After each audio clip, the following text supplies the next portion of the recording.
40. Oh, meu Senhor da glória. Glória a Deus.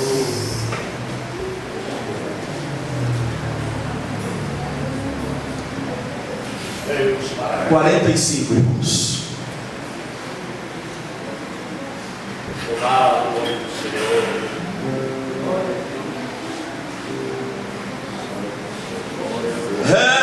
Redentor onipotente, poderoso Salvador,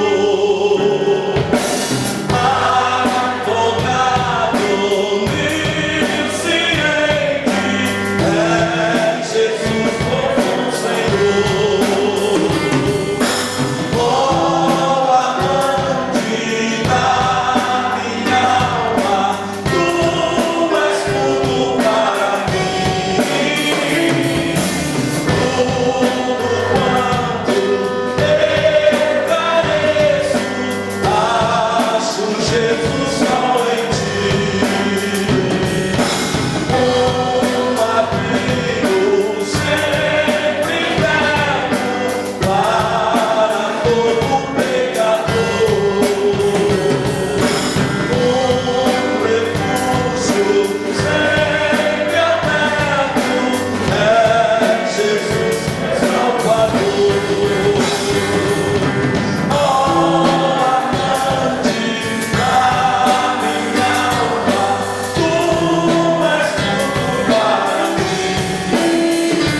no Senhor Jesus. Amém?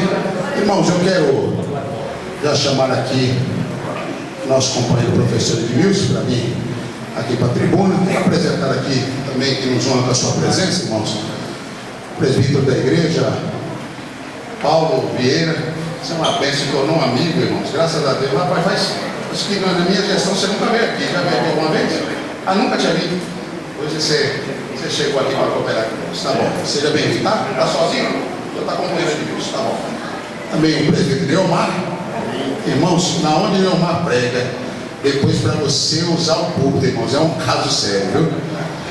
Pois é, um dia eu cheguei num lugar, disse que ele tinha pregado, meu Deus do céu, tem misericórdia. Trouxe um grande problema para mim, viu? Tive que andar com um pezinho bem levinho, senão, já viu? Tá sozinho, meu irmão? Veio sozinho? Não tá bom. Tem um irmão também, ele é lá do Madalena, esse irmão de camisa azul. É?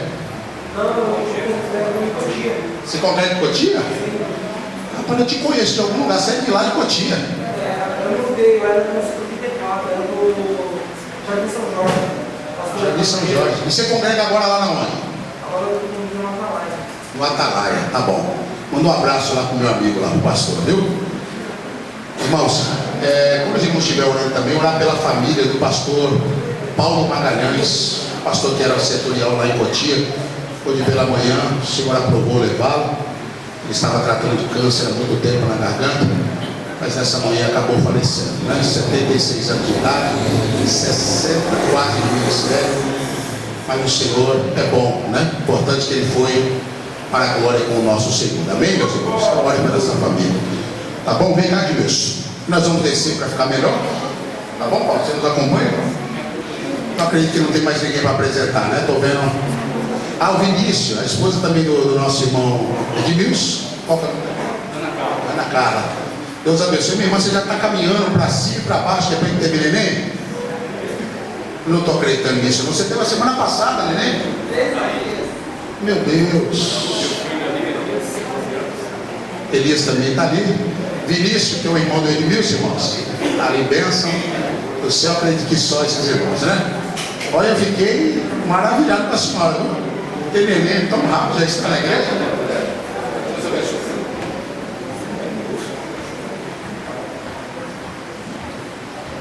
Salve, amada igreja do Papai do Senhor. Amém.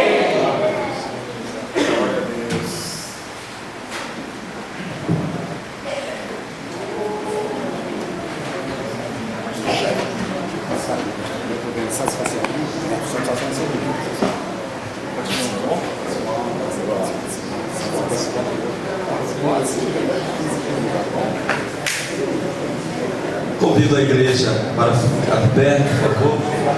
A pedido do irmão Edmilson, vamos iniciar esse estudo com mais uma oração. Senhor nosso Deus, nosso Pai, bendito e amado Jesus, Salvador de todos nós, aqui estamos em Tua presença, agradecido a Deus por tudo que a nós o Senhor tem feito e tem nos proporcionado, Senhor. Meu Deus, estende as tuas poderosas mãos sobre esta igreja, sobre este povo, sobre cada coração, Senhor, que veio aqui nesta noite para se encher da tua palavra, do alimento espiritual. Senhor, queira nos guardar, Senhor, nos livrar de todos os males.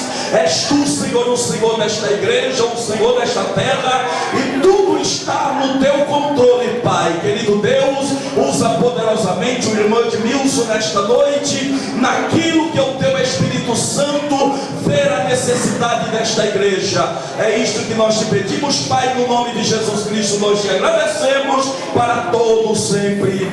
Amém. Podeis tomar vossos assentos. Continue orando em espírito, intercedendo para que o Senhor possa falar poderosamente em sua vida. E nosso intuito aqui, através desse seminário que foi solicitado pelo pastor Paulo Cruz, é a edificação, para que nós estejamos edificados na rocha firme que é o Senhor Jesus Cristo, ok? Estejamos firmados na sua palavra. Então, como o pastor Paulo Cruz mesmo já mencionou, nosso amado Neilmar trouxe aqui a palestra na terça-feira passada, e com uma pegada muito mais pentecostal, né? Depois que ele fala, fica difícil para a gente chegar, alcançar aí a altura. Então, desde já, peço para que os irmãos tenham misericórdia, tenham piedade. Vai ser um tanto mais técnica, o tema é um tanto espinhoso. E outra coisa também que eu quero deixar claro aqui já, desde já, é que o material que foi preparado, em função do estudo ser muito profundo, em função do tema ser muito importante, o material é muito extenso. Então são um PowerPoint aqui de mais de 126 imagens, ok? E é um conteúdo que eu preparei para que ficasse disponível para todos vocês, para que vocês pudessem fazer o uso dele em casa, ler com calma. Então já passei no contato do pastor Paulo Cruz para ele distribuir para vocês o PDF, ok? Quem quiser depois impresso, só conversar comigo que a gente vê uma maneira de imprimir, tem um curso, né, para fazer a impressão. E outra coisa também que eu quero dizer, que eu vou mandar no contato do pastor Paulo 4 vídeos, uma playlist, onde você vai ter mais de 5 horas de gravação, explicando ponto a ponto dessa apresentação, fazendo a leitura de todas as referências, de todos os textos que vão ser apresentados aqui. Tem um outro vídeo de 2 horas e 40 minutos, um pouco mais resumido, mas nessa apresentação nós pretendemos abordar a questão soteriológica e cristológica. Então eu não vou ler os textos, eu vou mostrar as imagens e explicar. Eu vou apenas explicar, porque se eu fosse tentar ler os textos, eu estaria dispensando você para casa depois das 2 da manhã. E provavelmente vocês não vão gostar muito disso. Então a gente vai ficar em cima a gente vai mostrar a imagem, mas não vai ler o texto, vai explicar diretamente, ok? Você vai ter a oportunidade de ler ele com calma em casa. Mas antes mesmo de entrar na apresentação, de tratar acerca do documento de fé, da declaração de fé das Assembleias de Deus do Brasil, ok? Um documento importante, porque ele é o posicionamento oficial da sua igreja, na igreja onde você congrega. Foi elaborado por uma equipe que se dedicou para trabalhar, para pensar, para orar e discutir em relação a esses assuntos e elaborar, tá certo? Um posicionamento oficial. Ele é um documento sem dúvida muito importante, por isso que estamos discutindo ele aqui. Só que ele não é o fundamento nem para a minha nem para a sua fé. Nós não estamos firmados em declaração de fé, nós estamos firmados sim na Sagrada Escritura, que é teopneusos, que é revelada, tá certo? Que foi inspirada pelo Espírito Santo de Deus e que foi entregue a nós, ok? Como regra de fé e prática, ou regra de fé e conduta. Então eu quero começar minha fala com a leitura de Mateus. Abre aí, Evangelho de Mateus.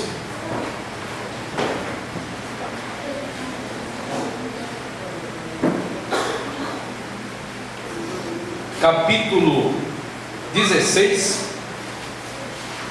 Evangelho segundo Mateus, capítulo 16, ok? A partir do versículo 15. Evangelho segundo Mateus, capítulo 16, a partir do versículo 15, que diz: E disse-lhes, aqui a minha versão é NVI, então é um pouco diferente. E disse-lhes, vão pelo mundo todo e preguem o Evangelho a todas as pessoas. Quem crer e for batizado será salvo, mas quem não crer será condenado. E estes sinais acompanharão ou seguirão os que crerem. Em meu nome expulsarão demônios, falarão novas línguas, pegarão em serpente, e se beberem algum veneno mortal, não lhes fará mal algum ou dano algum. Imporão as mãos sobre os doentes, e eles ficarão curados. Depois de lhes ter falado, o Senhor Jesus foi elevado, foi assunto aos céus, e assentou-se à destra ou à direita de Deus. Então os discípulos saíram e pregaram por toda parte, e o Senhor cooperava com eles, confirmando-lhes a palavra com sinais que a todos acompanhavam. Amém. E é porque esta palavra é verdadeira que hoje esta igreja está reunida aqui para estudar mais, para se aprofundar mais, para edificar a sua vida na verdade. Então nós estamos firmados, não é em cima de teologia, nós não estamos firmados em cima de declarações de fé, nós estamos firmados na palavra de Deus que vem direto do céu, inspirada pelo Espírito Santo de Deus, na instrumentalidade de homens falhos, mas que estavam sendo orientados, guiados pelo Espírito Santo de Deus. E porque nós cremos nessa palavra, nós entendemos que precisamos nos posicionar. É isso que nós estamos fazendo aqui nessa noite. Nós estamos tomando uma posição. A igreja precisa se posicionar diante de certas declarações que não têm respaldo bíblico. Então, por isso que a declaração de fé, ela visa ser bíblica. A questão aqui não é endossar arminianismo, a questão aqui não é endossar calvinismo, nem combater esse, nem combater aquele. A questão aqui é ser bíblica. É isso que eu achei mais importante da afirmação daqueles que estão à frente, que aqueles que estão responsáveis pela elaboração da declaração de fé. Nosso interesse aqui é ser bíblico. Então, se determinada corrente teológica se aproxima um pouco mais em relação àquilo que a Bíblia Sagrada afirma, então nós concordamos. Mas se ela se afasta, então nós discordamos. Mas a questão aqui é que nós estamos afirmando a palavra de Deus na sua inerrância, okay? Então vamos já na sequência aqui com a introdução aqui à nossa fala. Deixa eu só, vamos lá. Travou aqui, vamos lá. Mal aí vai. Bom, então o que vamos discutir aqui na nossa fala? Que é uma abordagem soteriológica e cristológica. Nós temos o artigo 3º, tá certo? O artigo 6º e o artigo 7º. Esse é o nosso objetivo principal aqui, é discutir esses artigos, o artigo 3º, tá certo? O artigo 6º e o 7º. No artigo 3º, você tem, cremos, ok? Então, esses artigos são o norte. E a discussão teológica que vai se desenvolver é para justificar essa posição. Por isso que você tem, na continuação do documento, toda uma elaboração, trazendo um estudo, justificando biblicamente, fundamentando biblicamente, por que a igreja tomou essa posição. Então, cremos no Senhor Jesus Cristo, o Filho unigênito de Deus, plenamente Deus e plenamente homem. Na concepção e no nascimento virginal e na sua morte vicária, substitutiva e expiatória, em sua ressurreição corporal dentre os mortos e em sua ascensão vitoriosa aos céus como Salvador do mundo. E os versículos que se seguem. Cremos também, o artigo 6º, na necessidade absoluta de novo nascimento pela graça de Deus, mediante a fé em Jesus Cristo e pelo poder atuante do Espírito Santo e da palavra de Deus, para tornar o homem aceito no reino de Deus. Também cremos no perdão dos pecados, na salvação plena e na justificação pela fé, no sacrifício efetuado por Jesus Cristo em nosso favor. E os versículos que se seguem. Então temos uma abordagem cristológica no artigo 3º e uma abordagem soteriológica no 6º e 7º. Eu vou tratar primeiro da questão soteriológica, que é certamente a questão que mais desperta controvérsias, que mais traz uma certa polêmica. Nossa intenção aqui não é polemizar, mas na afirmação da verdade, segundo a palavra de Deus, em alguns momentos você vai entrar em contraste com certos movimentos, com certas teologias que não tem como concordarmos. Então nossa questão aqui não é necessariamente atacar um posicionamento teológico, mas o nosso objetivo aqui é afirmar a declaração bíblica, é ficar sempre nos limites daquilo que a Bíblia Sagrada tem nos orientado, para não praticarmos a chamada exegese. O que é a exegese? A exegese é você incutir na Bíblia Sagrada aquilo que você quer que ela diga. E tem muitas pessoas por aí praticando a exegese, ou seja, manipulando a Sagrada Escritura. O presbítero Neomar trouxe aqui na terça-feira passada muitos movimentos chamados neopentecostais. E esses movimentos, infelizmente, têm praticado muito a exegese e não a exegese, mas não somente eles. Até alguns movimentos tradicionais, até alguns movimentos ditos reformados, ok? Que tentam até pegar a reforma toda para si.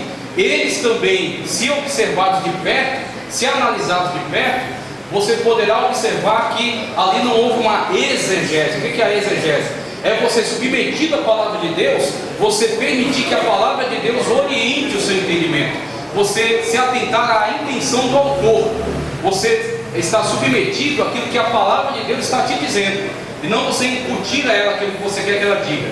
Então nós tentamos aqui sempre, de maneira esforçada, praticar a exegese. ok? Buscar entender qual a intenção do autor, buscar entender quais são os limites do texto, aquilo que o texto está nos dizendo, e não incutir nele aquilo que queremos enxergar. Então, por isso que vamos dando sequência aqui. Primeira abordagem soteriológica, ok? Vemos aí essa questão, vamos ver o que há de mais relevante aí para tratarmos em relação a ela. Então veja, para discutir a questão dos artigos 6 e 7, temos principalmente o capítulo 10 do documento aqui da declaração de fé.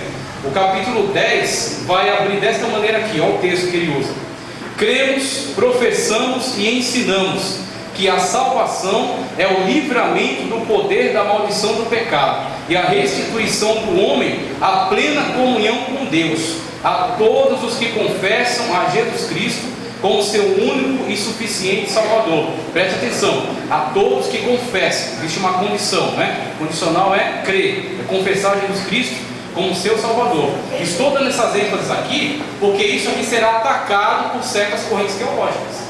Certas correntes teológicas vão tentar refutar esse entendimento aqui da palavra de Deus. Precedidos do perdão divino, a este dão testemunho todos os profetas de que todos os que nele creem. Veja aqui, é uma condicional, é uma condição chamada sine qua non, sem a qual não. Se você não crer, não tem acesso à graça salvífica. Se você não crer, de antemão já está condenado, porque condenado nós já estamos. Todos pecaram e destituídos estão da glória de Deus, participando da salvação em Cristo Jesus, tendo os méritos de Cristo aplicados sobre a sua vida, o sangue de Cristo derramado sobre você, perdoando, curando, limpando, apagando todo o pecado, desde que você creia. A condição é crer, é manifestar a fé salvífica. Então, guarde bem essas afirmações. A este dão testemunho todos os profetas, de que todos os que nele creem, em Cristo, receberão perdão dos pecados pelo seu nome, conforme Atos 10:43. Trata-se da restauração do relacionamento do ser humano com Deus por meio de Cristo. Deus estava em Cristo, reconciliando consigo o mundo, não lhes imputando seus pecados. Pecados todos nós temos, mas não serão imputados, porque os méritos de Cristo nos foram imputados por meio do sacrifício vicário. Ele morreu por nós aqui no Calvário. Por quê? Nossa culpa caiu sobre ele, nossa condenação caiu sobre ele, nosso pecado foi imputado a ele, e os méritos dele, uma vida de santidade, uma vida totalmente pura, totalmente livre de pecado, uma obra realizada com perfeição, quando ele disse está consumado, foi imputado a você. Quando Deus olha dos céus, ele vê o sangue de Cristo sobre você. E aí, como diz lá no Antigo Testamento, quando o bezerro foi morto, o sangue foi colhido e foi aplicado nos umbrais e na veiga da porta. Quando o anjo da morte que vem trazer a punição, o juízo divino, ele passa, ele vê o sangue e não pode tocar em você. Então, esse é o sacrifício realizado por Cristo em nosso favor. Somente a fé na morte expiatória de Jesus e o arrependimento podem remir o pecador e levá-lo ao Criador. Veja, somente a fé na morte expiatória de Jesus e o arrependimento podem remir o pecador e levá-lo ao Criador.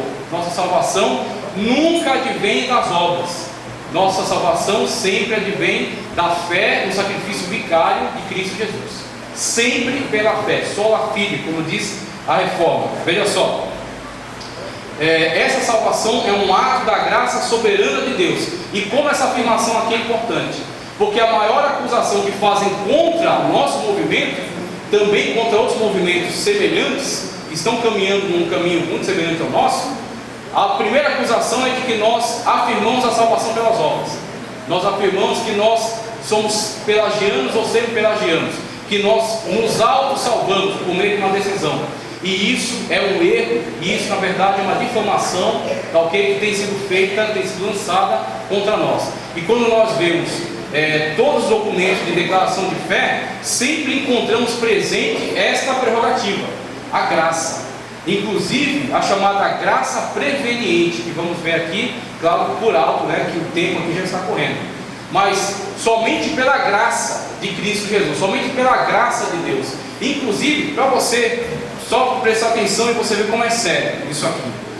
Até uma certa declaração que nós temos dado, e que é bem intencionada, mas contém nela um erro, contém um laço que muitas das vezes tem nos atrapalhado, é quando o pregador, no ato que ele está fazendo o apelo, e para tentar incentivar as pessoas a tomarem uma decisão de fé, ele chega a declarar: dê um passo para Deus, que Deus dá 10 passos para você.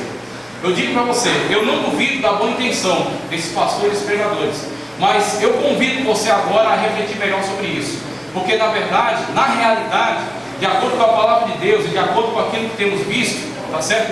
Nessas afirmações, não houve um passo do homem de inicial, mas houve sim 11 passos de Deus. Deus deu não só os 10 passos que é dito que dará até o homem, mas Deus até, por meio da sua graça preveniente, criou todas as condições para que esse pecador pudesse ter consciência de que ele está num estado de pecaminosidade, de condenação, para que ele pudesse tomar uma decisão livre, porque todos estavam condenados, todos estavam destituídos, todos estavam cegos. Até para você chegar à consciência de que você é um pecador, Deus estava trabalhando na sua consciência. O Espírito Santo de Deus, veja, não é quando você se tornou crente, não é quando você se tornou salvo, é antes de você ser salvo. O Espírito Santo convence o homem do pecado, da justiça e do juízo. Ele estava já interagindo com você quando você ainda era um pecador, e estava trazendo você convencimento de que você precisa de um Salvador, e que o único que tem salvação para a tua vida é Jesus Cristo. Foi Deus que deu 11 passos. Eu não dei um passo para Deus, foi Deus que criou todas as condições, e a graça preveniente me capacitou, a olhando para o meu estado de pecador, a aceitar, não resistir à ação salvífica por meio do Espírito Santo de Deus. Então existe sim a fé, a aceitação, mas ela não é uma obra. É como uma pessoa que está se afogando. A pessoa está se afogando, ela não tem condições de sair dali, ela está prestes a morrer, está perdendo o fôlego já, a respiração, e alguém surge e oferece para ela uma boia. Eu vou te lançar essa boia. Só que aí, aquela pessoa que está se afogando, ainda assim ela tem uma opção. Ela pode dizer, por mais louco que pareça, por mais absurdo que pareça, ela pode dizer: eu não quero essa boia, eu não quero essa salvação, me deixa afogar onde eu estou. Eu estou aqui me debatendo desesperado, mas eu quero me afogar, eu não quero salvação.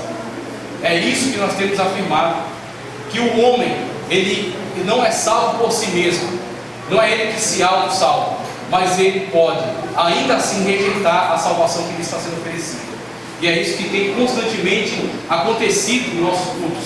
Quantas pessoas vocês já viram que vieram até aqui, a palavra foi ministrada, a vida dela estava arrebentada, ela sentiu a presença de Deus, ela sentiu alegria, ela teve desejo de entregar sua vida a Cristo, e mesmo assim, no ato em que o pregador faz o convite para que ela venha até a frente e entregue a sua vida a Cristo Jesus, para ser salva, ter seu nome escrito no livro da vida, ter seus pecados apagados pelo sangue do Cordeiro, ela ainda se diz não.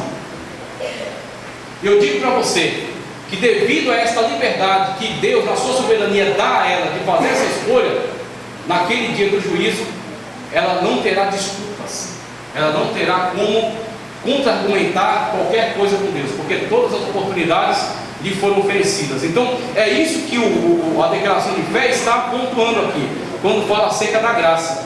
Porque pela graça sois salvos, por meio da fé, necessário, imprescindível, a manifestação de fé salvífica, que é capacitada pela graça preveniente e nos é dada pelo Espírito Santo de Deus.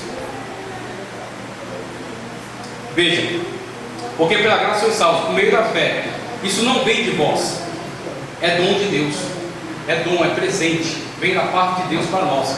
Nós não temos condições de alcançar isso, mas Deus, por meio do seu Filho, nos proporcionou, nos deu. A salvação para nós é graça, é de graça, porque alguém pagou. Alguém pagou o devido preço na cruz do Calvário. Veja só, é dom de Deus, não vem das obras, para que ninguém se glorie. E aqui, eu começo aqui a mostrar alguns textos que estão presentes na declaração de fé.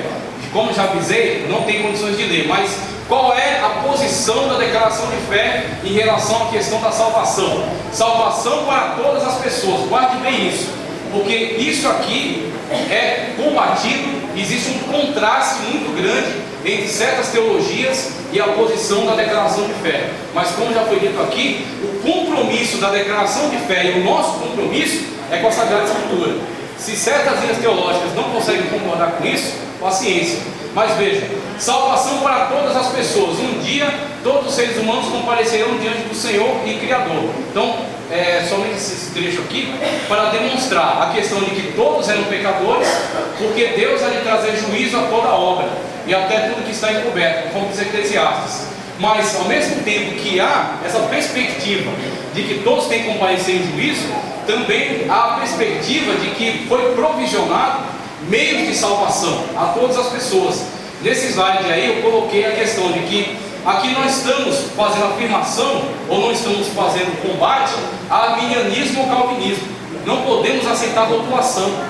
Quando você aceita ser rotulado, você toma determinada linha teológica e veste a camisa e se comporta como se fosse seu time de futebol ou seu partido político, você está impedindo que você possa fazer uma análise racional, uma análise crítica. Porque existem muitas coisas aprováveis no calvinismo, existem muitas coisas louváveis no calvinismo, existem muitas coisas que são de fato edificantes, mas em relação à soteriologia, não tem condições de caminharmos juntos.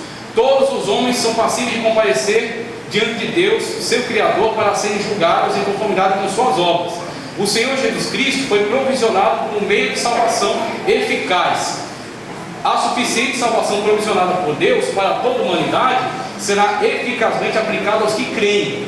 É uma necessidade a questão da manifestação da fé salvífica de você crer. Aqui eu trago alguns textos, já para a gente começar a ver o contraste. Eu vou me atentar principalmente a esses artigos aqui, que são tirados das instituições da religião cristã de João Calvino. Veja, desde toda a eternidade, como diz João Calvino, desde toda a eternidade, Deus, pelo muito sábio e santo conselho da sua própria vontade, ordenou livre e inalteravelmente tudo quanto acontece. Já é uma declaração.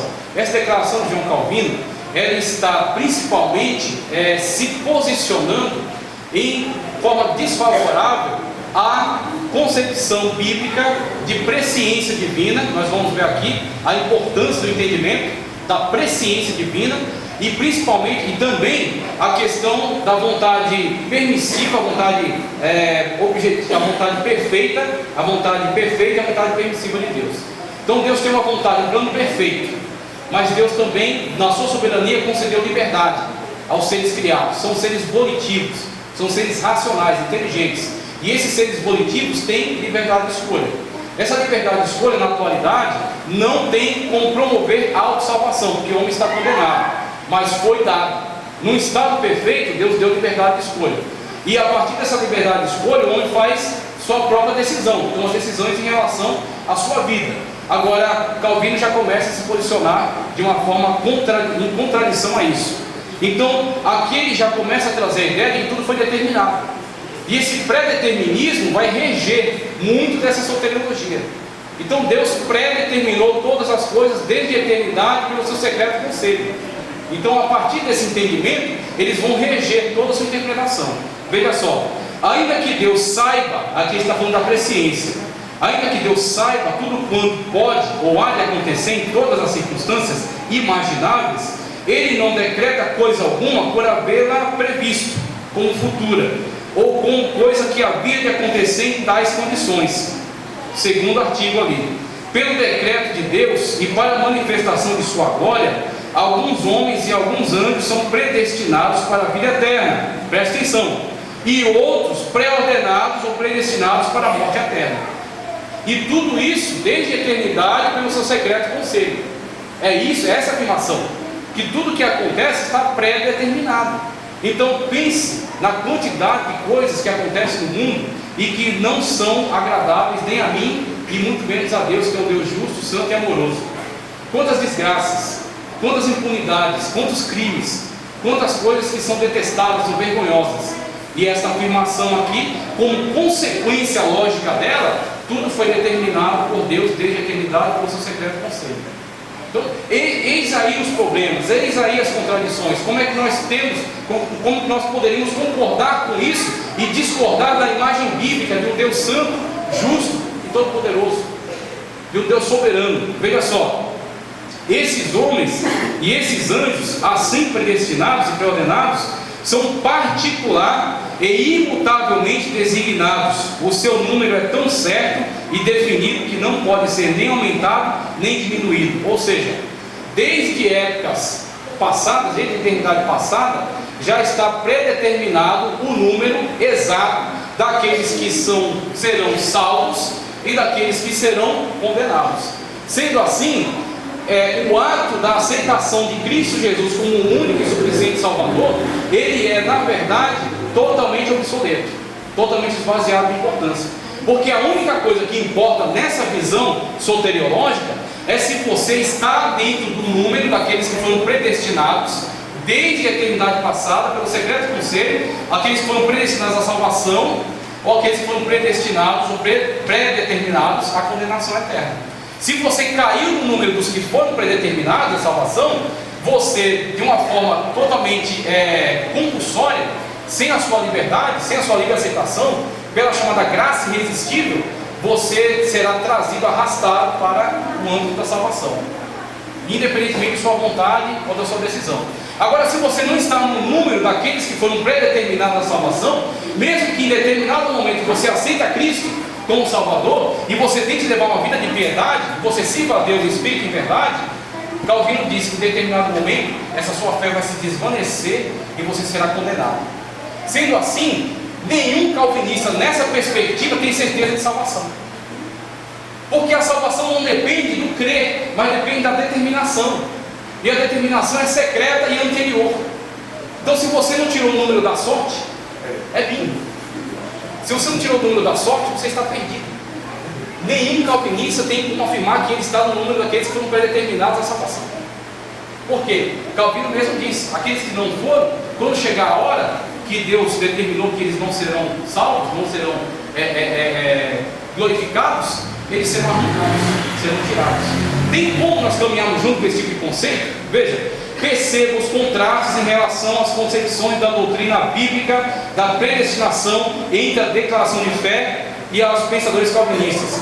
A clara afirmação da dupla predestinação, o que de antemão pré-ordena indivíduos, independentemente de suas ações, a condenação eterna. Agora, olha só uma coisa ainda mais complicada: predeterminou a condenação de muitos ao inferno desde a eternidade, antes mesmo desses terem tomado qualquer tipo de decisão, ou qualquer tipo de atitude, ou terem cometido qualquer tipo de pecado. Então ele já nasceu condenado, e Calvino vai dizer isso com todas as letras, que Deus, no seu secreto conselho, desejou que alguns desde a madre fossem condenados, e isso é para a sua glória. Dá para a gente concordar? Dá para a gente caminhar junto? Prefiro ficar com a Bíblia. Aqueles que creem serão, e aqueles que não serão condenados. Bíblia Sagrada, ok? A responsabilidade moral, a responsabilização moral de Deus ante todos os eventos ocorridos, quer sejam bons ou até maus e perversos. O primeiro artigo lá, uma vez que foram por ele decretados. Foram por ele decretados. A soberania de Deus, ela não exclui a liberdade. A soberania de Deus, ela não exclui o livre-arbítrio, ok? E a soberania de Deus não exclui a permissão. Existem muitas situações nas quais Deus permite, só que não é o seu plano perfeito. Agora, mesmo acontecendo coisas que não estão de acordo com o seu plano perfeito, o plano perfeito, maravilhoso de Deus não será tolhido, não será atrapalhado, porque Deus tem uma característica peculiar, um atributo incomunicável de Deus, chamado onisciência. Dentro da onisciência está o conceito da presciência. Deus sabe de antemão todas as coisas.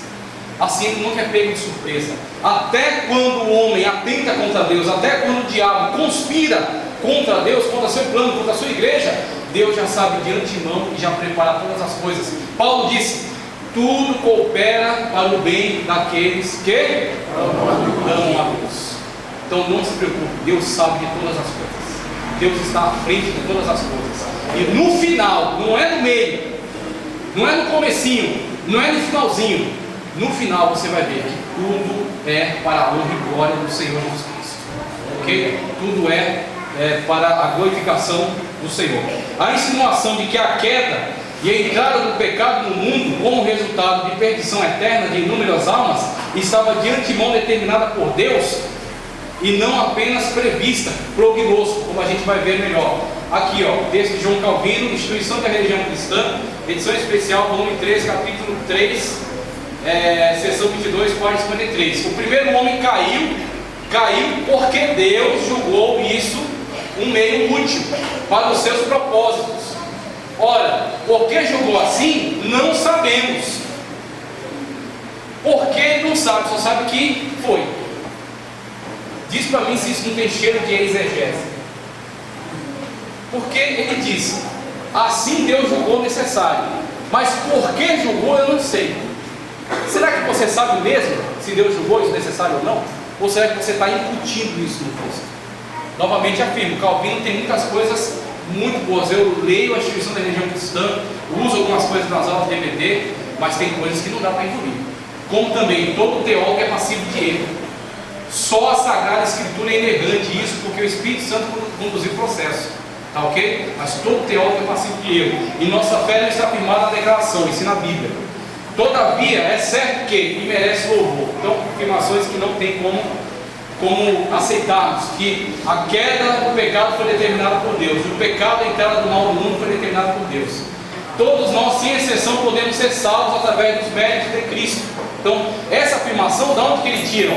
Porque a graça de Deus se manifestou salvadora a quem? Todos. É Deus que está dizendo na sua palavra que o intuito dele é salvação, e a salvação a todos, como eu li no começo. Ide por todo mundo, pregar o evangelho a toda. Você acha que, presta atenção, você acha que o Senhor Jesus Cristo, ele ia nos enganar? Você acha que o Senhor Jesus Cristo ia lidar com essa situação como se fosse uma brincadeira? Vai lá, prega para todo mundo, mas eu só vou salvar pequeno número. Chama-se expiação limitada. Conceito também da Turíbia. Expiação limitada. Cristo só morreu por alguns. Se Cristo morreu por alguns, por que pregar para todos? Se aqueles que vão se salvar pela graça irresistível, por que pregar acerca da salvação e chamar as pessoas para aceitar a Cristo? Não prega, elas vão, de alguma forma ou outra, elas vão vir. Você vê que esses conceitos, eles destroem, eles atentam contra a verdade da palavra de Deus. Eles atentam contra aquilo que o Senhor Jesus Cristo ordenou. Então não tem como concordar. Que deseja que todos os homens sejam salvos e cheguem ao conhecimento da verdade. 1 Timóteo 2,4. Estava chegando ao mundo a verdadeira luz que ilumina todos os homens. Então sempre vemos essa colocação. Esse aqui é o chamado livro, não passei ali. Aqui, ó, o lado negro do calvinismo, tá certo? Mas o primeiro trecho aqui, ó, que o tempo já está indo.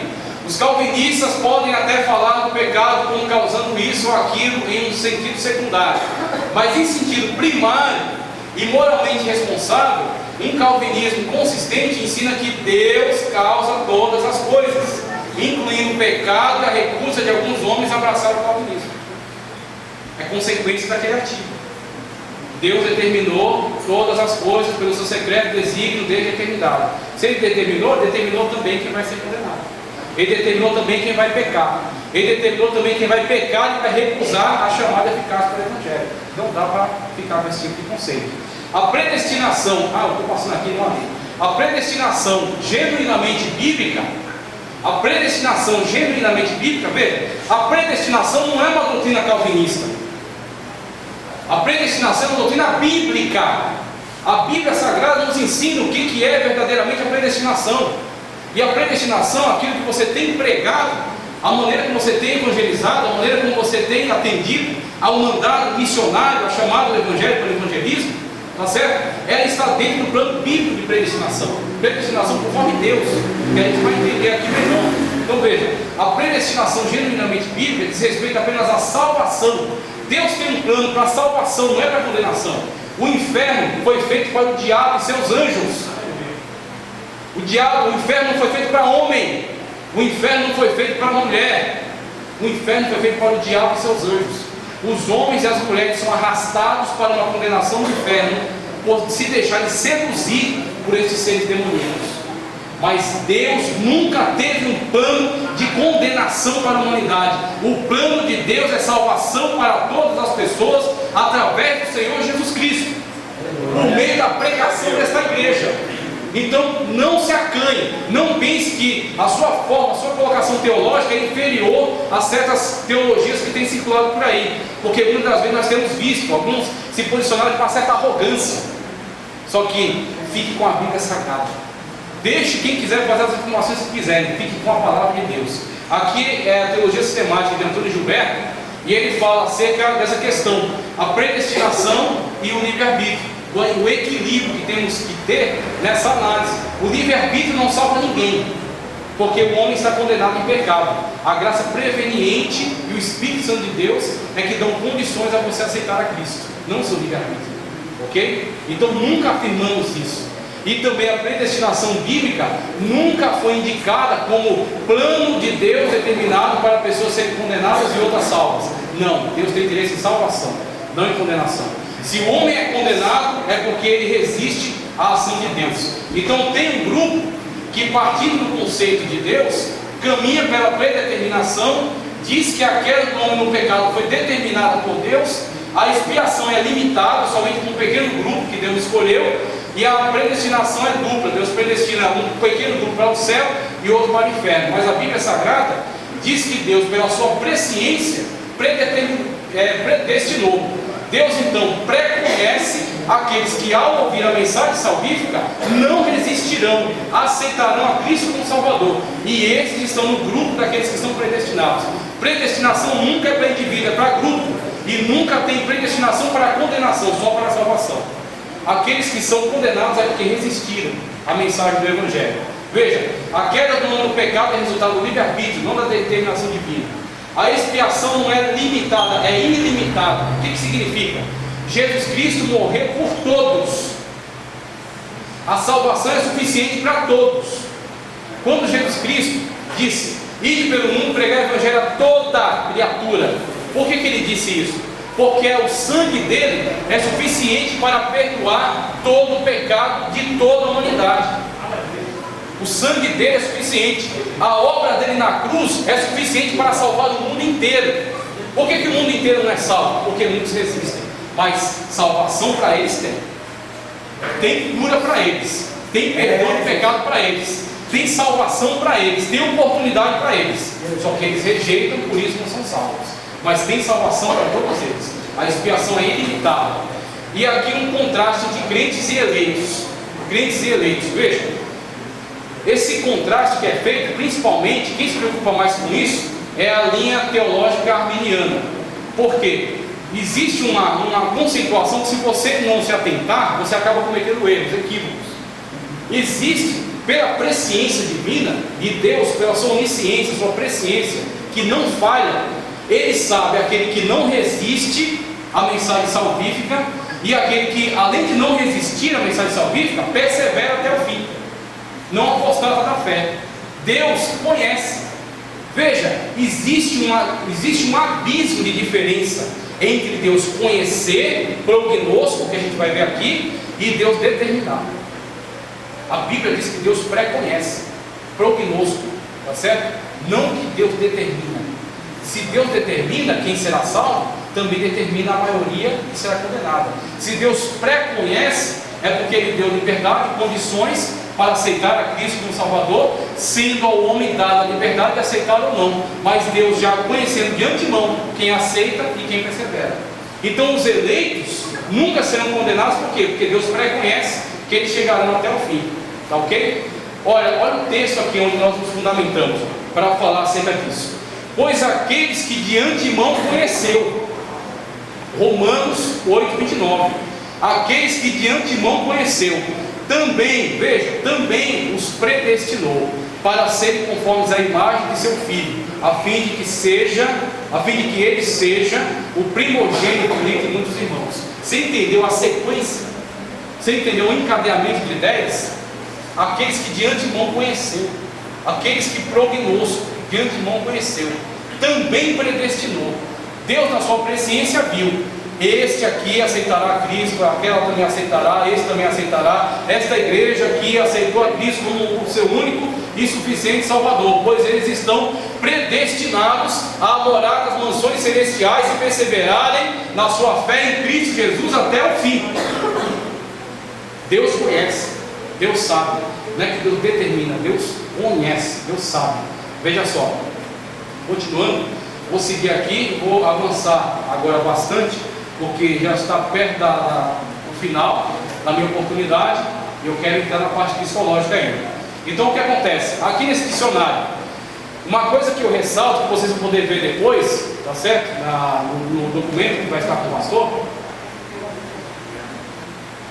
você tem que tomar cuidado com a literatura que você lê. Esse dicionário aqui ele é muito bom, só que a tendência dele tem uma certa tendência calvinista. Por isso que quando ele faz a leitura do verbete na página 1087, ele confunde presciência com predeterminação. Ele também sugere que, se nós adotarmos a visão da presciência de Deus, como a presciência definindo a predestinação, seria como se dissesse que os homens são salvos pelas obras, porque a aceitação de Cristo seria uma obra, então seria salvo pelas obras. E na verdade isso é uma confusão que ele está fazendo, porque ele está tentando atrelar a sua definição ao calvinismo que ele abraça. Esse livro aqui, ó, Teologia Arminiana, Mitos e Realidade. Aqui é afirmado, com todas as letras, que a teologia arminiana, não estamos dizendo que somos arminianos, mas essa teologia se aproxima bastante da declaração de fé. Nós também cremos nisso aqui que ele está afirmando. O que ele afirma? Que ninguém pode se auto-salvar, porque o homem está caído em pecado, a depravação total da humanidade. Então, para que ele possa exercer livre-arbítrio para crer ou não crer, veja, para você crer ou não crer em alguma coisa, você tem que ter liberdade. Se você, de antemão, alguém põe uma arma na sua cabeça e diz, quando eu perguntar para você, você vai dizer que sim. Então, quando alguém perguntar e você disser que sim, a sua escolha não foi livre, ela foi pressionada, coagida. Assim também, para que o homem possa crer em Cristo para a salvação, e esse ato de crer seja livre, ele tem que poder exercer esse livre-arbítrio. E para exercer o livre-arbítrio, sozinho ele não consegue, porque ele está caído em pecado. Ele não tem nem consciência de que ele está em pecado. É o Espírito Santo que conscientiza ele do pecado, da justiça e do juízo. E a graça de Deus é que capacita ele, a chamada graça preveniente. A graça de Deus é que capacita-nos a enxergar em nós, o pecador que somos, para quando o Espírito Santo de Deus oferecer a boia que vai nos resgatar, que vai nos tirar da lama do pecado, nós não resistamos e aceitemos a salvação. A obra não é nossa, a obra é de Cristo, a obra do Espírito Santo de Deus.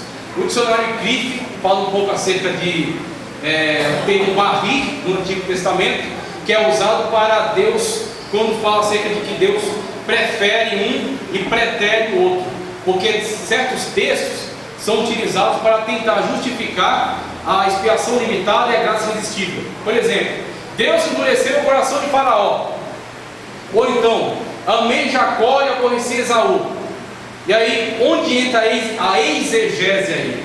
Você pega esse texto que está relacionado àqueles determinadas situações e você utiliza aqueles textos aplicando aquilo a outras perspectivas. Quando Deus endureceu o coração de Faraó, não estava tratando ali necessariamente de salvação e condenação eternas, mas estava falando de um agir, de um trabalhar de Deus para, endurecer o coração de Faraó, operar todos aqueles milagres, envergonhar os deuses do Egito e mostrar quem é o Deus verdadeiro. Preste atenção, quando você lê corretamente, você entende. A predestinação é sempre com o objetivo de salvação. O objetivo de Deus é sempre salvífico. Quando Deus endurece o coração de Faraó, era para que até o Faraó percebesse que só o Senhor é Deus. Era para a salvação de todos, dos egípcios e até de Faraó. Por isso que foi endurecido, para que eles vissem toda a glória de Deus manifestada ali, por meio do seu poder. Quando Deus disse, preferi Jacó e aborreci Esaú, do que ele está falando? Não está falando de salvação, tá certo? De Jacó para a eternidade, ou de condenação de Esaú também ao inferno. Não. Está falando que Deus tem a soberania, o poder, a autoridade de escolher por meio de quem o seu plano e projeto salvífico vai se desenvolver. Escolhi Jacó para que através dele venham os 12 patriarcas, através dos 12 a tribo de Israel, através de Israel o Senhor Jesus Cristo, e através de Jesus Cristo a salvação da humanidade. Não através de Esaú, através de Jacó. E a salvação que é ofertada também a Esaú, e a descendência de Esaú, e a todos os ímpios que foram alcançados pelo Evangelho, pela graça salvífica de Cristo Jesus. Então é disso que ele está falando aqui. E o verbo eklegomai que ele usa aí é para mostrar que sempre que fala de grupo escolhido, de predestinado, de eleito, está relacionado a grupo e não a indivíduo. Ok? Deixa eu passar. Veja só. O vai aqui, ó. Não vou ler, tá ok? Prognosco como verbo e prognosis como substantivo. Para você ver a importância. O prognosco é usado tanto em relação a Deus quanto em relação aos crentes. Os crentes, por exemplo, eles têm essa qualidade de prognosco quando lhes é alertado acerca de alguma coisa e eles estão agora sabendo e se precavendo para que não caiam em condenação. Por exemplo, foi pregado acerca da vinda de Cristo. Então você tem que fazer o quê? Tem que se preservar para que não fique no arrebatamento, para que não fique na sua vinda, tá certo? Para que não seja pego de surpresa. Então você tem um prognosco, no sentido que você está alertado para algo futuro, para um evento futuro. Ok? E o prognosis, como substantivo, é utilizado somente para Deus, porque Deus, pela sua presciência, conhece e sabe todas as coisas. Dicionário Internacional de Teologia, não vou nem ler, porque não vai dar tempo, ok? A tulip, que eu já falei para vocês, o problema dessa forma de declaração, depravação total, nós também cremos nisso, só que na depravação total afirmada no calvinismo, eles de tal modo, eles constroem o entendimento, tá certo? Para tirar totalmente, apagar totalmente o livre-arbítrio, que eles chegam ao absurdo da afirmação de que a regeneração antecede a fé. Você, veja, na ótica calvinista, a graça é irresistível, a expiação é limitada, como está dizendo ali, ó, depravação total, eleição incondicional, então você não precisou fazer nada, você foi eleito desde a eternidade. Então levantar a mão para aceitar Jesus é besteira, porque não depende de você, depende de uma escolha que foi feita antes. Expiação limitada, somente para um pequeno grupo. Graça irresistível, ou seja, independentemente de você querer ou não, se você está no grupo dos escolhidos, tá, dos eleitos, você será salvo, ok? Então Deus vai operar a salvação, mesmo que você nem queira ser salvo, você resista, você não terá como resistir, Ele vai te salvar e pronto. Então é isso que está sendo afirmado aqui. Então, quando eles tentam sustentar essa argumentação, eles chegam a dizer que a pessoa é regenerada antes de crer. Então, a pessoa sendo regenerada compulsoriamente antes de crer, de manifestar a fé salvífica, pode chegar a ser uma ocasião em que ela foi regenerada pela graça irresistível, só que ela, nesse ato de estar sendo regenerada, ela tem um ataque cardíaco e morre. Ela vai para a eternidade, mesmo sem crer no Senhor Jesus Cristo como seu Salvador, porque ele foi regenerado antes de crer, antes da fé. Então temos aí consequências, né, dessas ideias aqui. Ó. Não vou nem, alguns textos de João Calvino. Calvino afirma, esses textos que ele aqui, ó. As citações estão aqui, ó. Instituições da Religião Cristã, capítulo 3, tá tudo aqui as referências. Calvino diz abertamente que Deus escolheu o seu eleito, o indivíduo, baseado apenas no seu agrado, como rejeitou e endureceu os demais, baseados na sua vontade e não na escolha deles. Calvino afirma que não é a permissão, tá certo? Nem a presciência, e sim o secreto conselho de Deus que ordena o endurecimento dos ímpios que foram criados para a condenação, sendo Satanás mesmo um agente de Deus nesse processo. Calvino rejeita totalmente a perspectiva de que tem alguma relevância o fato de Deus prever a aceitação ou rejeição de qualquer pessoa, afirmando que de fato foi Deus quem determinou que uns nasceram para serem salvos e outros para que fossem condenados desde a madre, e isso para a glória do seu nome. Calvino reprova totalmente a ideia de que Deus predestina apenas os salvos, afirmando que a salvação de alguns e a condenação da maioria dependem unicamente da vontade direta e soberana de Deus, e não das ações de aceitação ou negação ao Evangelho a eles pregados. Ok? Então temos aí conceitos calvinistas com os quais não temos como concordar. Segue. Isso aqui, ó, arminianismo, a mecânica da salvação. É discutindo exatamente aqueles pontos lá. Expiação limitada, como já expliquei. Ó, o que diz aqui, ó, declaração. O Evangelho contempla a todos e a ninguém exclui. Aí cita aqui um texto: por conseguinte, a salvação está disponível a todos os que creem. Essa afirmação aqui é bíblica. Essa afirmação é fundamentada na Escritura. Então não tem como nós nos conciliarmos com esse conceito de expiação limitada. Evangelho de João 3,16, que é o textual da Bíblia. Aí eu peguei aqui essas definições no grego, né, para vermos melhor. Então temos: pois Deus tanto amou o mundo que Ele deu o seu único Filho, ou seja, para que creia, para quem creia. Esse para quem está aqui, esse para quem que está aqui no grego é paz. Paz. Esse paz é traduzido corretamente por todos. O objetivo de Deus é salvação de todos, ok? Para que todo aquele que nele crê não pereça, mas tenha vida eterna. Então, temos aqui, isso aqui é um texto, novamente vai ficar com o pastor, não vai dar tempo, lá do livro do calvinismo. Os 5 pontos do arminianismo, os textos bíblicos que fundamentam a posição arminiana. Aqui temos continuidade, a graça de Deus é manifestada salvadoramente maravilhosa, perfeita, entretanto não é irresistível, pois não são poucos os que, ignorando o Evangelho, resistem ao Espírito da graça. Ele cita alguns textos, mas o texto que eu achei mais interessante foi esse de baixo aqui. Deixa eu ver se eu chego nele também. Aqui, vamos lá. Segue. Aqui. Olha só. Por causa aqui, graças a Deus, isso. Por cuja causa padeço também isso, mas não me envergonho, porque eu sei em quem tenho crido, e estou certo de que é poderoso para guardar o meu depósito até aquele dia. 2 Timóteo 1:12. Ora, aquele que é poderoso para vos guardar de tropeçar e apresentar-vos irrepreensíveis com alegria perante a sua glória. O que Paulo está discutindo aqui?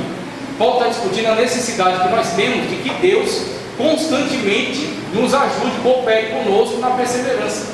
Por quê? A graça de Deus, mesmo sendo maravilhosa o suficiente para a salvação de toda a humanidade, é possível resistir. Jesus Cristo entrando em Jerusalém, que mata os profetas que são enviados a vós. Quantas vezes quis eu a colocar vocês debaixo das minhas asas, como a galinha faz com seus filhotes, seus pintinhos, todavia não fizestes. A graça de Deus estava ali em pessoa, materializada. Cristo Jesus, a graça salvífica de Deus, que mesmo assim os judeus resistiram, mas a todo aquele que nele creu, todo aquele que a ele aceitou, deu ele o poder de serem chamados filhos de Deus. Aqueles que creem no seu nome, no nosso caso. Então aqueles que não resistiram à graça, hoje estão inseridos dentro do grupo salvos. Esse texto aqui, é uma análise que é feita a partir desses conselhos calvinistas e perguntando se tudo foi predeterminado por Deus desde a eternidade pelo seu secreto desígnio. Faz sentido orar? E aqui é respondido, quem quiser depois ler. Para um calvinista que é consistente com a sua teologia, a oração não surte qualquer efeito, porque tudo foi determinado por Deus desde a eternidade. Tá ok? Outro texto também pelo da salvação. Segue. Isso aqui o que é? Veja só para voltar um pouquinho.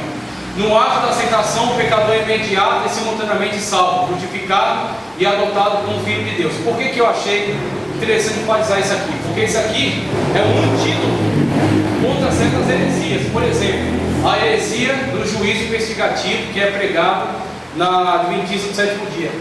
Tome muito cuidado. Eu não recomendo, não estou dizendo para ninguém tirar o filho da escola adventista. Tem qualidade de ensino, sim. Só que as doutrinas deles são perniciosas. Eles são hereges, ok? Eles entendem que Ellen G. White é o espírito de profecia e que ela tem a mesma autoridade da Escritura.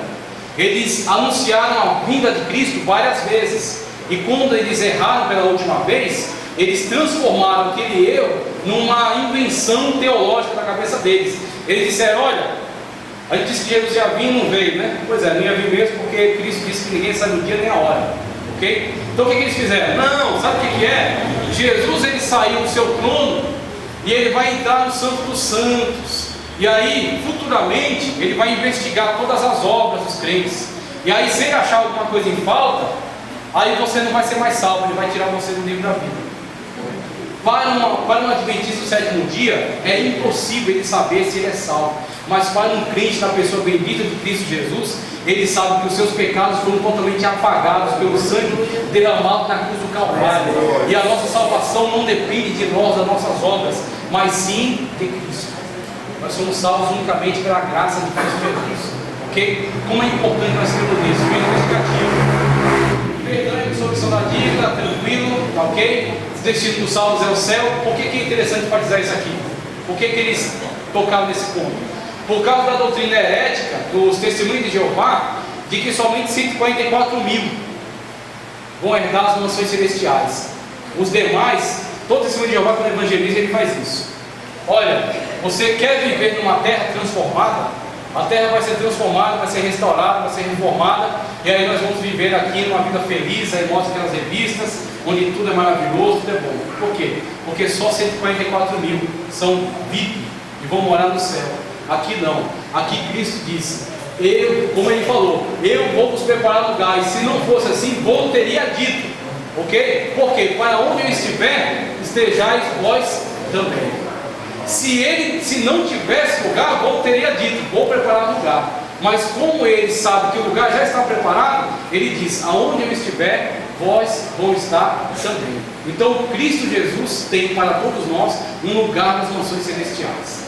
Todos nós temos um lugar na glória eterna, juntamente com Cristo Jesus, na mesa do Cordeiro e nas mansões celestiais. Então, temos aí a afirmação de fé falando que o lugar, o destino do crente, o destino dos salvos, é o céu, o trono de Deus, a pátria dos salvos. Tá, ok? Então, ele enfatiza isso também como remédio contra esse tipo de conceito herético.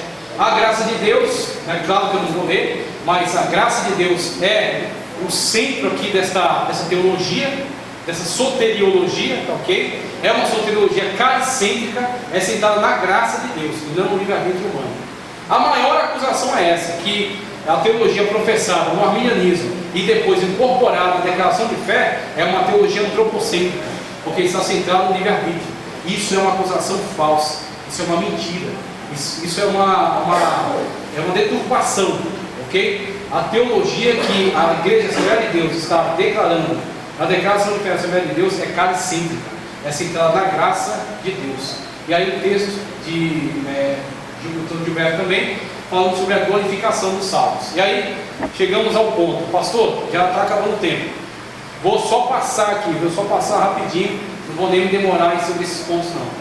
O cremos em relação a Cristo Jesus, tá, ok? Então temos aí 2 capítulos que vão discorrer acerca de Cristo. Cremos, professamos e ensinamos que o Senhor Jesus Cristo é o Filho de Deus, o único mediador, tá, ok? Então, Maria não faz intercessão por nós junto a Deus, tá certo? Nem nenhum outro, somente Cristo é o único mediador entre Deus e os homens, enviado pelo Pai para ser o Salvador do mundo, verdadeiro homem, verdadeiro Deus, e dos quais é Cristo, segundo a carne, o qual é sobre todos, Deus bendito eternamente, amém. Cremos na concepção e no nascimento virginal. Teologia liberal tem atacado isso nas faculdades, então o crente tem que tomar muito cuidado. É muito importante para a faculdade de teologia, estudar, só que procure entender qual é a confissão de fé daquela faculdade, procure entender qual é o posicionamento teológico do seu professor, e saiba que você tem argumentos bíblicos para se contrapor. Você pode até estudar com ele, você pode até ir bem na matéria dele, mas você não precisa ser cooptado para a ideia dele. Você não precisa ser arrastado por esses ventos de heresias. Você tem a palavra de Deus como fim e fundamento da tua fé. Então temos aí a crença fundamentada na palavra de Deus, no nascimento original, conforme as Escrituras anunciadas de antemão pelo profeta Isaías, e que ele foi concebido pelo Espírito Santo no ventre de Maria, gerado pelo Espírito Santo no ventre dela, nasceu e viveu sem pecado, adventista o 7º dia também. Tem que tomar cuidado com as influências que eles vão trazendo sobre seus filhos, seus parentes próximos que estudam com eles. Eles dizem que Jesus foi gerado em pecado, e eles dizem que Jesus Cristo e o anjo Miguel são a mesma pessoa. São erros teológicos graves cometidos pela seita, tá certo? Herética adventista do 7º dia, além da guarda do sábado como meio de salvação. Dizem que se não guardar o sábado, não será salvo. Então a salvação não é mais Cristo, mas sim as obras. A salvação não é mais Cristo, mas sim a guarda do sábado, tá, ok? Então algumas heresias que combateram o cristianismo: gnosticismo, tá? Aí tem ebionismo, docetismo, arianismo, nestorianismo, apolinarismo e eutiquianismo. Ebionistas diziam que Jesus não é Deus, é só um profeta. Aqui são os judeus. Docetistas diziam que Jesus, na verdade, não encarnou de verdade, ele era somente uma aparência de carne. Aí João, combatendo ele, diz: aquele que não confessa que Jesus Cristo vem em carne é o anticristo. Se você quiser saber, esse tipo de conceito está sendo ressuscitado hoje pelo movimento Nova Era, falando da segunda tal de Cristo cósmico, e falando que na verdade Cristo, ele sim, Cristo era o Senhor Jesus Cristo de Nazaré. O Senhor Jesus de Nazaré é o Cristo, mas ele não é o Cristo, ele é um Cristo. Aí ele diz: Buda também é Cristo, tem o Krishna também é Cristo, Maomé também foi um Cristo. E aí a igreja hoje, ela se confronta com esse tipo de conceitos que estão na sociedade. Então você tem que ter muita certeza da sua salvação, muita certeza também da sua confissão, para você, como Pedro falou, você declarar isso com tranquilidade, você explicar as razões da sua fé. É isso que estamos fazendo aqui. Os arianos, quem ressuscitou esse defunto aqui, ó? Os arianos que foram combatidos por Atanásio, que diziam que Jesus não é Deus, Jesus é um ser criado. Jesus é o maior dos seres criados, mais importante, mas algum dia ele não existiu, e ele não é a segunda pessoa da Trindade, e ele não é da mesma substância de Deus, ele não é homoousis, como é dito na teologia, ele é homoiousis, ou seja, uma substância diferente. E aí a igreja brigou por isso aqui durante muito tempo, até que ficou definido, conforme o entendimento das Escrituras, que Jesus Cristo é o unigênito, ou seja, único gerado por Deus, ok? E aí esse gerado por Deus é da mesma substância de Deus, Deus de Deus, ok? Co-poderoso, co-eterno, tá certo? Aquele que é, como Cristo mesmo disse para Filipe, caminhando com os apóstolos, Filipe pergunta: Senhor, deu uma mancada, né? Jesus Cristo não deixou passar. Veja, Filipe disse: Senhor, mostra-nos o Pai.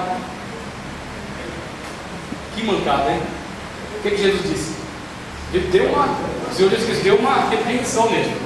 Filipe, estás comigo todo esse tempo e me perguntas, me pedes, mostra-me o Pai. Quem me vê o, porque Jesus Cristo é Deus, mesmo Deus, o logo divino pré-encarnado, o Senhor Jesus Cristo, o Criador de todas as coisas, tá certo? Então temos aqui as heresias, nestorianismo, apolinarismo, isso aqui vocês veem depois. Quero passar para cá, ó. Já estourei o tempo, já estou entregando, viu? Os créditos, vai ficar tudo disponível aí para vocês, tá? Agora eu quero chegar aqui, ó. Aqui, ó, só rapidinho, ó. O Verbo de Deus, o Senhor Jesus Cristo, que criou todas as coisas, o ser humano que foi criado perfeito, mas caiu em pecado. Toda geração humana nasceu por contaminação do pecado, chamada geração ritoplasmática. Pecado, pecador gerando pecador e comunicando a contaminação. Inclusive quem? Maria, a mãe do Senhor Jesus Cristo, também foi gerada em pecado. Maria não foi gerada sem pecado, como diz a igreja católica. Maria também, dentre os pecadores, Maria foi gerada em pecado. Só que aquele que foi gerado no seu ventre foi gerado por um processo que é dito na teologia, geração bioplasmática. O que é uma geração bioplasmática? Hili é matéria, bios é vida. Jesus Cristo não foi gerado pela matéria, da vontade da carne, da vontade do varão. Ele foi gerado pelo Espírito Santo de Deus. Aquele mesmo processo que foi aplicado quando pegou o barro, fez ali um boneco, insuflou nele o espírito de vida e foi criado um homem ali que não tinha nenhum pecado, tanto que podia conversar diretamente com Deus. Levava um papo cara a cara com Deus, porque não tinha pecado. Ok? Adão. Só que aí o primeiro Adão caiu, e com aquele primeiro Adão todos nós, mas no segundo Adão todos nós fomos restaurados. E o segundo Adão foi gerado bioplasmaticamente pelo Espírito Santo no ventre de Maria, de tal modo que ele não teve contaminação com o pecado. Ele passou por um processo chamado kenosis, no qual ele deixou a sua glória, não a sua deidade. Ele não deixou de ser Deus quando ele encarnou, mas ele deixou o quê? A sua glória, porque se ele viesse a nós com a sua glória, nenhum de nós poderíamos ficar perto dele. Como Moisés pediu para Deus: deixa eu ver a tua glória, e Deus falou: nenhum vivente viu a minha glória e continuou. Nenhum homem viu a minha glória e permaneceu vivo. Então se Jesus viesse com a sua glória até nós, não poderíamos tocar, não poderíamos conversar com ele. A mulher não poderia chorar sobre os pés dele e enxugar com o cabelo. João não poderia deitar a sua cabeça sobre o peito dele. não poderiam ter tocado, abraçado, andado junto com ele. Então ele deixou a sua coroa, a sua glória, e desceu a nós de forma humana, se humilhou, como diz ali Paulo, tá certo? No texto de Filipenses, vindo até nós, vivendo uma vida de obediência e indo até a morte e morte de cruz. Então esse é o processo chamado kenosis, no qual Jesus deixa a sua glória, mas não a sua deidade. Porque como homem ele tinha limitações, mas como Deus ele perdoava o homem do pecado. Como ele disse para aquele paralítico: perdoados-te são os teus pecados. E aí, depois de dito perdoados são os teus pecados, diz: levanta e anda. E aí disse aí para os fariseus: o que é mais difícil para mim? Dizer perdoados são os teus pecados, dizer levanta e anda. Por que perguntou isso? Porque os dois para ele é a mesma coisa, porque ele é Deus. Só ele pode perdoar pecados e só ele pode receber a adoração, porque ele é Deus. Ok? E aí em Cristo aconteceu a chamada união hipostática. O que é a união hipostática? União hipostática é o humano e o divino convivendo juntos no mesmo corpo, constituindo um só ser.